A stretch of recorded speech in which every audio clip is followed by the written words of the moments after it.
सभी विद्यार्थियों को मेरा प्यार भरा नमस्कार। मैं दीनदयाल शर्मा आज आपके मध्य एक नए बिंदु के साथ पुनः उपस्थित हूँ। आज हम समास प्रकरण के अंतर्गत अध्ययन करेंगे तत्पुरुष समास का। किस समास का बच्चों? तत्पुरुष समास का।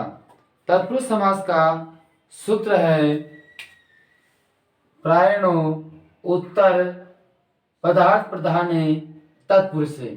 अर्थात कहने का तात्पर्य है जिस समास का उत्तर पद प्रधान होता है उसे हम तत्पुरुष समास कहते हैं। ठीक है बच्चों, जिस कहने का तात्पर्य जिस समास का कौन सा पद प्रधान होता है? उत्तर पद क्या होता है? प्रधान होता है। जिस समास का उत्तर पद प्रधान होता है उसे तत्पुरुष समास कहते हैं। अब तत्पुरुष समास दो प्रकार के होते हैं। एक तो है व्याधिकरण, दूसरा है समानाधिकरण। तो बच्चों आज जो हम अध्ययन करेंगे वो व्याधिकरण तत्पुरुष का अध्ययन करेंगे। व्याधिकरण तत्पुरुष द्वितीय तत्पुरुष से प्रारंभ होकर के सप्तमी तत्पुरुष तक होता है। द्वितीय तत्पुरुष के अंतर्गत सूत्र है द्वितीय आश्रित अतीत पतित गतः अत्यस्त प्राप्त आपन्ने। अर्थात कहने का तात्पर्य है कि अगर ये शब्द आपके पीछे मिल जाते हैं, आश्रित अतीत पतित गता अत्यस्त प्राप्त आपन्ने, ये शब्द अगर पीछे मिल जाते हैं तो आप उसमें द्वितीय तत्पुरुष लगा सकते हैं। ठीक है। इसी प्रकार तृतीय तत्पुरुष के अंदर तत्कृतार्थे गुणवाचन, मतलब जहाँ गुणवाची शब्द होते हैं वहां पर तृतीय तत्पुरुष समास होता है।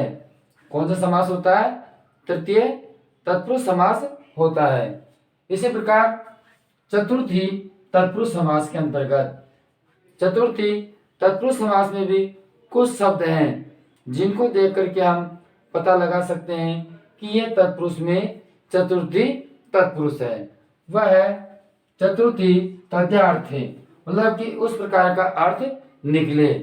किस प्रकार का? बलि, हित, सुख और रक्षित, ये शब्द जो है इस प्रकार का अगर अर्थ निकलता है, इस प्रकार के अगर शब्द होते हैं तो वहां पर चतुर्थी तत्पुरुष समास होता है। ठीक है। इसी प्रकार आगे बढ़ते हैं पंचमी तत्पुरुष के अंदर अगर पंचमी भयन, मतलब भय का अर्थ जहाँ पर होता है या अलग होने का अर्थ प्रकट होता है वहां पर पंचमी तत्पुरुष समास होता है। तो बच्चों पंचमी भयन सूत्र से पंचमी तत्पुरुष समास होता है। इसी प्रकार अगला अगर हम चलते हैं तो षष्ठी तत्पुरुष, तो इसको कहते हैं सृष्टि, मतलब जिसमें षष्ठी व्यक्ति का अर्थात संबंध कारक का बोध होता है, मतलब संबंध कारक होता है जिसमें अर्थ संबंध कारक का प्रकट होता है ना। जैसे राजपुरुष है, राज्य पुरुष है ना, और तो इस प्रकार के अगर शब्द मिलते हैं तो वहां पर षष्ठी तत्पुरुष समास होगा। इसी प्रकार सप्तमी तत्पुरुष के अंतर्गत सप्तमी सोंडे है ना, सोंडे शब्द का अर्थ निकलता है। जैसे अक्षेशु सोंडे है ना, पासों जुए के पासे है ना, जुआ होता है सोंडे। ठीक है। तो इस प्रकार का अगर अर्थ निकलता है तो वहां पर सप्तमी तत्पुरुष होता है। तो बच्चों द्वितीय तत्पुरुष से लेकर सप्तमी तत्पुरुष जो हमारे इन अर्थों में आते हैं, इनका हमें ध्यान में रखना है। इसी प्रकार इसका ही भेद है समानाधिकरण तत्पुरुष। इसको हम बाद में पढ़ेंगे, लेकिन एक बार समझ लेते हैं कि समानाधिकरण तत्पुरुष में कौन कौन से समास होते हैं। तो बच्चों समानाधिकरण तत्पुरुष में कर्मधारय समास और द्विगु समास होते हैं। ठीक है। कौन कौन से होते हैं? कर्मधारय समास और द्विगु समास। कर्मधारय समास जिसे हम तत्पुरुष समानाधिकरण कर्मधारय नाम से जानते हैं, सूत्र है इसका। ठीक है। तो तत्पुरुष समानाधिकरण कर्मधारय जिसका पहला पद विशेषण दूसरा पद विशेष से या हम कह सकते हैं विशेषण विशेष से, उपमा अनुप में, इस प्रकार का भाव उसमें प्रकट होगा। आगे देखिए द्विगु समास। द्विगु समास संख्या पूर्व, मतलब कि जिसमें संख्या का बोध होता हो, है ना, और संख्यावाची हो और समूह का बोध हो उसमें, तो वहां पर द्विगु समास होगा। तो इस प्रकार हमारा ये समास है, ये तत्पुरुष समास के दो भेद होते हैं, व्याधिकरण और समानाधिकरण। जो क्रमधारय समास है और द्विगु समास है, ये भी तत्पुरुष समास के ही भेद हैं। ठीक है। वैसे समास पंचतः समास होते हैं, जिसमें आगे केवल समास, है ना, इसी प्रकार अविभाव समास, तत्पुरुष समास, द्वंद्व समास और बहुब्रीहि समास। तो इस प्रकार के 5 समास होते हैं, जिसे हम समास में पंचतः समास कहते हैं। लेकिन 10वीं कक्षा तक हम केवल 4 इसके प्रकार पढ़ते हैं। केवल तत्पुरुष को, जो केवल समास है, उसका अध्ययन नहीं करते हैं, है ना, हमारे पाठ्यक्रम में भी नहीं है, इसलिए हमें ध्यान में कम है। हमें ध्यान में केवल 4 ही इसके भेद ध्यान है। पहला अविभाव समास, दूसरा तत्पुरुष, तीसरा द्वंद्व और चौथा बहुब्रीहि समास। ठीक है। तो इस प्रकार का है। अब कुल 6 इसलिए होते हैं क्योंकि क्रमधारी और द्विगु को हम गिन लेते हैं, तो कुल 6 समास हो गए। कहने का तात्पर्य है ये तत्पुरुष समास का भेद। ठीक है। अब बच्चों हम अध्ययन प्रारंभ करते हैं द्वितीय तत्पुरुष से। जैसे कि द्वितीय तत्पुरुष का उदाहरण है कृष्णाश्रित। ठीक है। द्वितीय तत्पुरुष का उदाहरण है कृष्णा आश्रित। तो बच्चों यहाँ पर देखिए शब्द हमारा यहाँ पर निकल रहा है आश्रित। अब देखिए इसमें आश्रित शब्द है यहाँ पर आपके, है ना, तो मिल गया। तो हम सोचेंगे कि यह हमारा तत्पुरुष समास है, तो हम इसमें द्वितीय विभक्ति लगा देंगे कृष्णम श्रित। ठीक है। क्या लगा देंगे? कृष्णम श्रित। ठीक है। कृष्णम श्रित, इस प्रकार द्वितीय विभक्ति इसमें लगा देंगे। जैसे कि अगला हम बात करते हैं दुखापतित। दुखातीत। ठीक है। दुखातीत। ठीक है। अब इसमें कौन सा शब्द आ गया? अतीत शब्द आ गया। ठीक है। तो हम इसका विग्रह करेंगे तो क्या हो जाएगा? दुखम अतीत। क्या हो जाएगा? दुखम अतीत। ठीक है। जैसे कि हम नरक पतित। ठीक है। नरक पतित। अब पतित शब्द आ गया इसमें। ठीक है। पतित आ गया तो हम पहचानिए कि द्वितीय तत्पुरुष है, तो हम इसका जो विग्रह करेंगे वो करेंगे नरगम पतित। क्या कर देंगे? नरगम पतित। ठीक है बच्चों। तो इस प्रकार हमें इसका करना है। इसी प्रकार जैसे कि अगला उदाहरण है ग्राम है गत है। ठीक है। गत है शब्द आ गया उसमें, तो क्या बन जाएगा? ग्रामम गत है। तो इस प्रकार के शब्दों से हम उसको पहचानेंगे। ठीक है। जैसे ग्राम है अंत्यस्थ। ग्राम है अंत्यस्थ। ठीक है। ग्राम है अंत्यस्थ। तो बच्चों यहाँ पर अंत्यस्थ शब्द है। ठीक है। कौन सा शब्द है? अंत्यस्थ शब्द है। ठीक है। तो हम इसका जो उदाहरण विग्रह है वो करेंगे ग्रामम अंत्यस्थ। ठीक है। तो इस प्रकार हम इनके उदाहरणों को समझ सकते हैं। जैसे कि आपको एक उदाहरण करना है शोक है गत है। ठीक है। शोक है गत है। अब इसका आप विग्रह करके कमेंट्स बॉक्स में भेजिए। ठीक है। शोक है गत है, इसका आप विग्रह कीजिए। मैंने इसका गते का आपको उदाहरण बताया था, तो आप इसका एक बार विग्रह करिए सभी। ठीक है। ये संदेश आपन्न है, दुखम अतीत है ना, इस प्रकार के सुखा वो ग्रामम प्राप्त है। तो इस प्रकार के शब्द मिल जाते हैं। जैसे ग्राम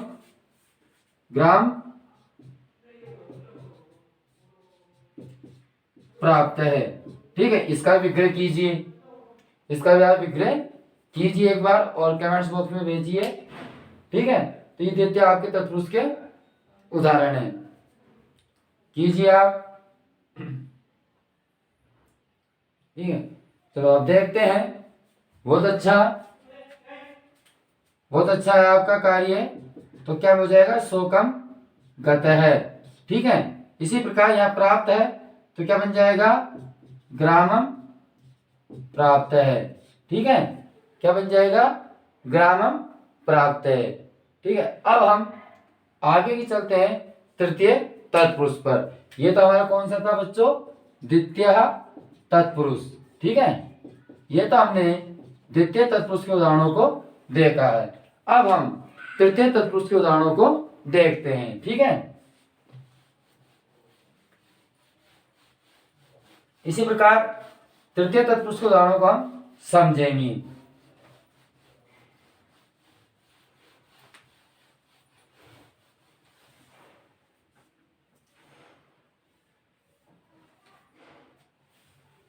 जैसे कि आपका है बाण हते।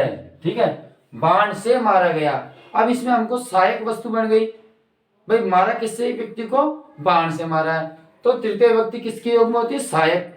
मतलब वो कार्य जो कर रहा है उसमें उसका कुछ न कुछ सहायक होना चाहिए। ठीक है, तो क्या हो गया, सहायक बाण हो गया। तो बाण में हम जो सहायक है उसमें तृतीय व्यक्ति होगी, तो क्या हो जाएगा, बाणेन आहते। बाणेन आहते मतलब बाण से मारा गया। ठीक है, इसी प्रकार हो जाएगा। जैसे कि धन्यार्थ, धन्यार्थ है धन्य के अर्थ में। ठीक है, तो क्या बन जाएगा इसका, तृतीय व्यक्ति बनाइए इसकी, धन्यार्थ। हाँ बिल्कुल अच्छा, धन्या नेन। ठीक है, धन्या धन्येन क्या बन जाएगा, धन्येन अर्थ है, धन्येन अर्थ है। ठीक है, इसी प्रकार नख भिन्ने, नख भिन्ने। बच्चों जो ये शब्द पीछे आ रहे हैं इन शब्दों को आपको देखना है। इन शब्दों से हम समझेंगे कि इसमें तृतीय तत्पुरुष है। ठीक है, कौन सा तत्पुरुष है, तृतीय तत्पुरुष है। अब तृतीय तत्पुरुष नखे में हम तृतीय व्यक्ति लगाएंगे। ठीक है, कौन सी व्यक्ति लगाएंगे, तृतीय व्यक्ति लगाएंगे। तो क्या बन जाएगा, नख है भिन्ने, नख है भिन्ने। ठीक है, समझ में आ रहा है। तो इसी प्रकार आपको बनाना है विद्याहीन, विद्याहीन। ठीक है, विद्याहीन का बनाइए, विद्याहीन बनाइए आप, विद्याहीन का बनाइए, विद्याहीन का बनाइए सभी भैया, विद्याहीन का बनाइए। जैसे क्या बन गया, विद्याया, विद्याया हीन। क्या बन जाएगा, विद्याया हीन। इसी प्रकार आपको बनाना है हरित्रात, हरित्रात। ये उदाहरण बहुत मोस्ट उदाहरण है, यह अधिकांश परीक्षा में आता है। ठीक है, हरित्रात बनाइए इसका, हरित्रात का। यह हमारा तृतीय तत्पुरुष चल रहा है ना, कौन सा तत्पुरुष चल रहा है बच्चों, तृतीय तत्पुरुष हमारा ये चल रहा है, तृतीय तत्पुरुष का उदाहरण चल रहे हैं। तो क्या बन जाएगा इसका, बनाइए, शीघ्रता कीजिए। हरि में तृतीय व्यक्ति लगाइए, क्या बन जाएगा, हरिणा, हरिणा त्रात। ठीक है, कौन सा बन जाएगा, हरिणा त्रात। ठीक है, जैसे मास पूर्व, मास पूर्व, तो क्या बन जाएगा, बनाइए आप, बनाइए। अब मास में तृतीय व्यक्ति लगाएंगे। ठीक है, कौन से व्यक्ति लगाएंगे, तृतीय व्यक्ति मास में हम लगाने वाले हैं। तो लगाइए सभी भैया, तृतीय व्यक्ति मास में लगाइए।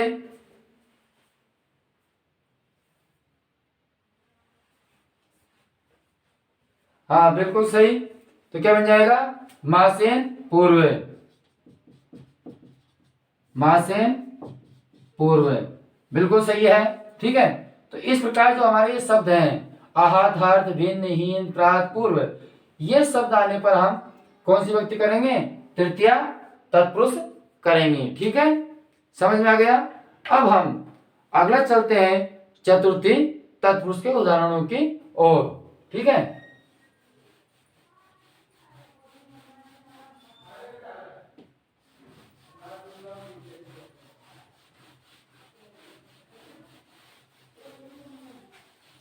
हाँ जी।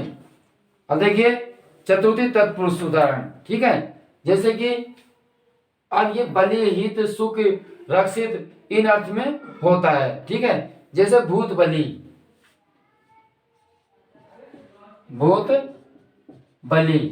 ठीक है, अब भूतों की बलि, तो इसमें चतुर्थी विभक्ति लगाइए, क्या बन जाएगा? भूतभ्यो बलि, बिल्कुल सही।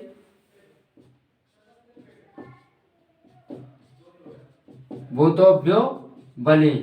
तो यहाँ पर हमारा जो बलि शब्द आया है, हम इससे हम पहचान गए कि हमारा ये चतुर्थी तत्पुरुष है। ठीक है, इससे हम पहचान गए। जैसे कि गो सुकम, बनाइए गो सुकम। ठीक है, गो सुकम। अब गो में हम चतुर्थी विभक्ति लगा देंगे, तो क्या बन जाएगा? गवे सुकम। ठीक है, क्या बन जाएगा? गवे सुकम, बिल्कुल सही। इसी प्रकार मोस्ट उदाहरण है युग दारू। ठीक है, ये बड़ा मोस्ट उदाहरण है, ये परीक्षा में आ जाता है। दारू का अर्थ होता है लकड़ी। ठीक है, युग मानी हवन के लिए, हवन के लिए लकड़ी। तो बच्चों इसका विग्रह करेंगे तो चतुर्थी विभक्ति इसमें लगाएंगे। हमारा अध्ययन किसका चल रहा है अभी? चतुर्थी तत्पुरुष का चल रहा है। ठीक है, तो क्या जाएगा? युपाय दारू, क्या बन जाएगा? युपाय दारू। ठीक है, अब जैसे कि इसका बनाइए द्विजार्थ, द्विजार्थ। द्विजार्थ का बनाइए सभी, द्विजार्थ का बनाइए, द्विजार्थ। ठीक है, बनाइए। फिर अगली हम अगले तत्पुरुष समास की ओर आगे बढ़ेंगे। ठीक है, तो बनाइए, बनाइए भैया।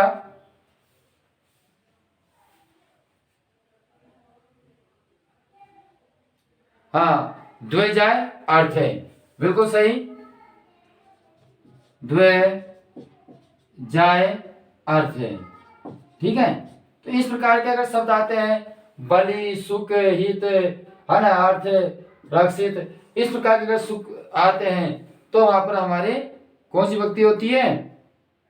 चतुर्थी तत्पुरुष होता है। जैसे कि एक उदाहरण देखिए गोहितम। ठीक है, गोहितम, ये उदाहरण मैंने करवा भी दिया है एक आपको, उसके अनुसार आपको विभक्ति लगाने में दिक्कत नहीं आएगी।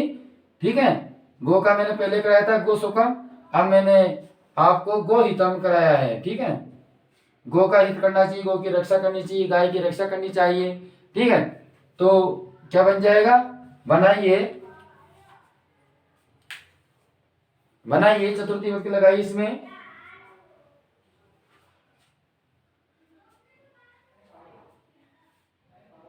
गोहितम।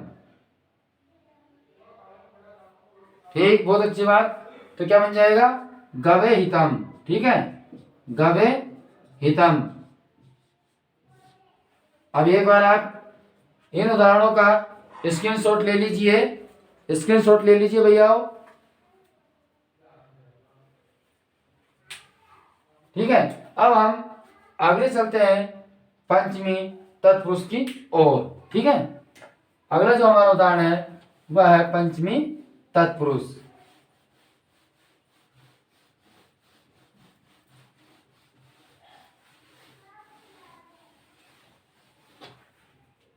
अब हम पंचमी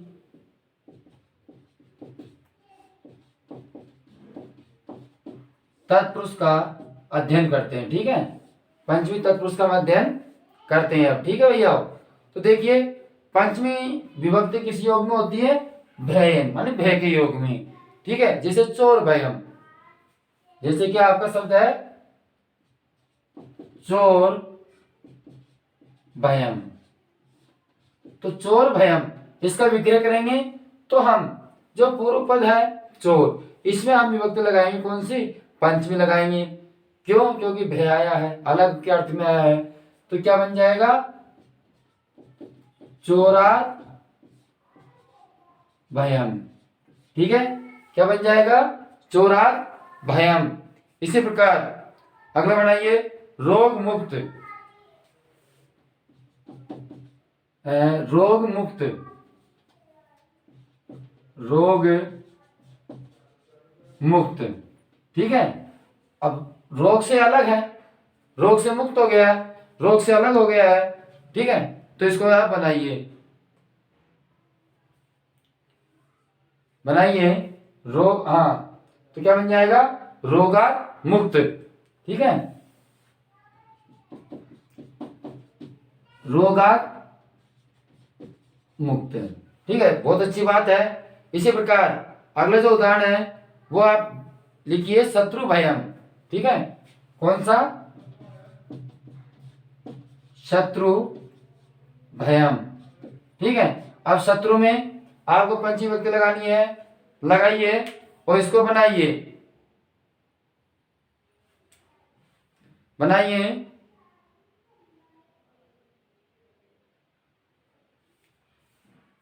हाँ, ठीक है, तो क्या बन जाएगा? शत्रु। ठीक है, शत्रु माने शत्रु। अब शत्रु से भयम, तो पीछे हम भय वैसे वैसे लिख देंगे। तो क्या बन गया? शत्रु भयम। जैसे कि एक उदाहरण आपको बनाना है सबको, अश्व है पतित, मतलब घोड़े से गिरा हुआ।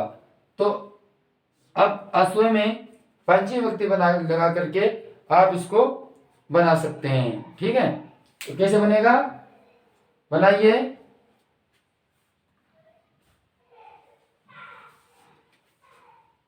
हाँ, तो इसमें बन जाएगा अश्वात, है ना, अश्वात पतित है, अश्वात पतित है। इस प्रकार हम इनको समझ सकते हैं। ये पीछे के जो शब्द हैं इनके अनुसार हम पता लगा सकते हैं कि इसमें पंचमी तत्पुरुष है। ठीक है बच्चों, अब हम अगली जो तत्पुरुष का भेद है षष्ठी तत्पुरुष के लिए आगे बढ़ते हैं। ठीक है, षष्ठी तत्पुरुष।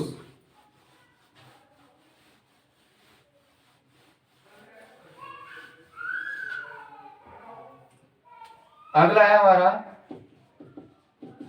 षष्ठी तत्पुरुष। ठीक है, षष्ठी तत्पुरुष किसके लिए होता है? संबंध के लिए।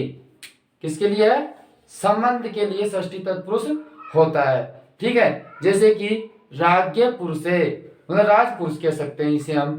ठीक है, राजपुरुष, राजपुरुष। ठीक है, अब क्या है? राजा का पुरुष है, तो राजा का पुरुष है तो हम इसमें कौन सी विभक्ति लगाएंगे? षष्ठी विभक्ति लगाएंगे। तो क्या बन जाएगा? राज्य है पुरुष है। क्या बन गया? राज्य पुरुष है। जैसे शिव भक्त, जैसे कि उदाहरण है शिव भक्त। ठीक है, तो शिव का भक्त, शिव का भक्त। अब शिव पुल्लिंग का शब्द है, षष्ठी विभक्ति क्या हो जाएगी? शिवस्य। क्या हो जाएगी बच्चों? शिवस्य। ठीक है, और भक्त हम लगा देंगे, मतलब हमको उसमें संबंध कारक का ज्ञान अगर हो जाता है कि इसमें आपस में संबंध हो रहा है तो वहां पर षष्ठी विभक्ति होती है। ठीक है, तो उसमें कौन सी विभक्ति होती है? षष्ठी विभक्ति उसमें होती है। जैसे कि विद्यालय, विद्यालय, तो विद्यालय क्या है?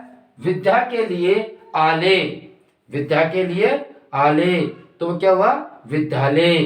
तो बच्चों इसकी षष्ठी विभक्ति देखिए, विद्याया आले, विद्या के लिए आले।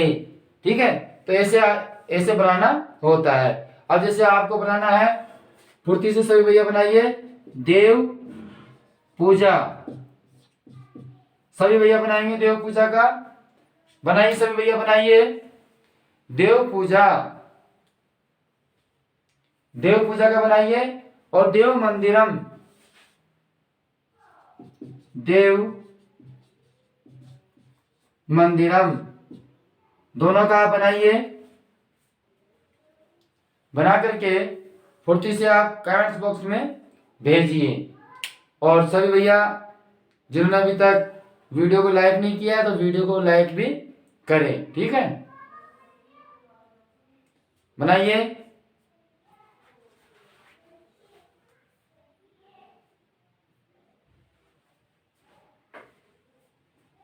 हाँ, बहुत अच्छी बात है। आगे देखिए क्या बन जाएगा, देवस्य अपूजा, ठीक है। तो देवस्य पूजा। इसी प्रकार देव मंदिर, क्या बन गया, देवस्य मंदिरम, देवस्य मंदिरम। तो इस प्रकार हम षष्ठी भक्ति में संबंध कारक को देखते हुए समझ सकते हैं। एक बार स्क्रीनशॉट लेकर के इन उदाहरणों को आप अपनी कॉपी में उतार लेंगे, ठीक है। अब हम आगे चलते हैं, जो हमारा अंतिम है सप्तमी तत्पुरुष, ठीक है बच्चों।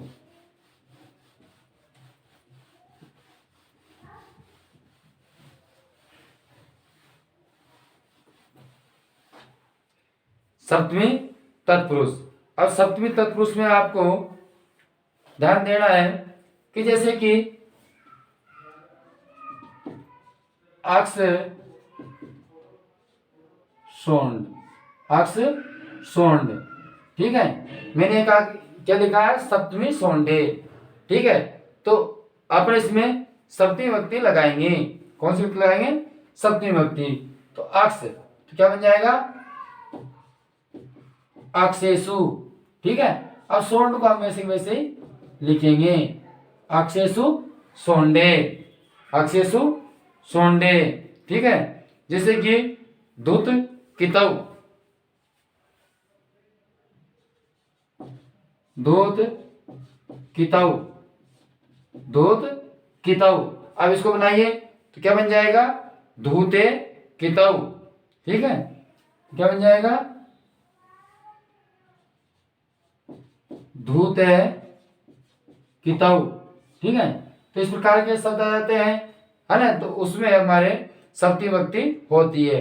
एक और उदाहरण आप ध्यान दीजिए, यह हमारी परीक्षा में आ जाता है। जैसे सभा पंडित है, कौन सा, सभा पंडित, ठीक है। सभा पंडित, तो क्या बन जाएगा, सभायाम पंडिते, क्या बन जाएगा, सभायाम पंडिते, ठीक है। तो इस प्रकार के उदाहरण हमारे सप्तमी तत्पुरुष में आते हैं। किसमें आते हैं बच्चों, सप्तमी तत्पुरुष में, ठीक है। तो हमें इस प्रकार इन शब्दों के माध्यम से समझना है। सोंड है, कितव है, पंडित है, ज्ञानी है। तो इस प्रकार के अगर कोई शब्द आ जाते हैं, प्रेमी है, तो इस प्रकार के शब्द हमारे सप्तमी तत्पुरुष में होते हैं। जैसे कि प्रेम धुर्त, प्रेम धुर्त, मतलब प्रेम में क्या है, वो धुर्त है, ठीक है। प्रेम में क्या है, वो धुर्त है, ठीक है। तो क्या बन जाएगा, प्रेमणि, प्रेमणि धुर्त है, ठीक है। तो इस प्रकार के उदाहरण हमारे सप्तमी तत्पुरुष में बन जाते हैं। एक बार आप सभी भैया शाम पट पर जो लिखा हुआ है उसका सब स्क्रीनशॉट ले लेंगे, ठीक है। तो आज का हमारा जो बिंदु था तत्पुरुष समास, उसका हमने अध्ययन किया। तत्पुरुष समास द्वितीय विभक्ति से लेकर के सप्तमी विभक्ति तक होते हैं। जो इस प्रकार के अर्थ हैं, उन अर्थों के माध्यम से हम समझ सकते हैं कि द्वितीय तत्पुरुष है या तृतीय है या चतुर्थी है या पंचमी है, षष्ठी है या सप्तमी है, ठीक है। इस माध्यम से हम समझेंगे। और समानाधिकरण जो तत्पुरुष है वो इस तत्पुरुष समास का ही भेद है, जिसके दो समास होते हैं, क्रमधारी और देखो, जो हमने आपको उदाहरण बताए हैं उन उदाहरणों के माध्यम से आप समझें। अब हम आपसे अगले वीडियो में पुनः फिर मिलेंगे। तब तक के लिए सभी भैयाओं को बहुत बहुत धन्यवाद।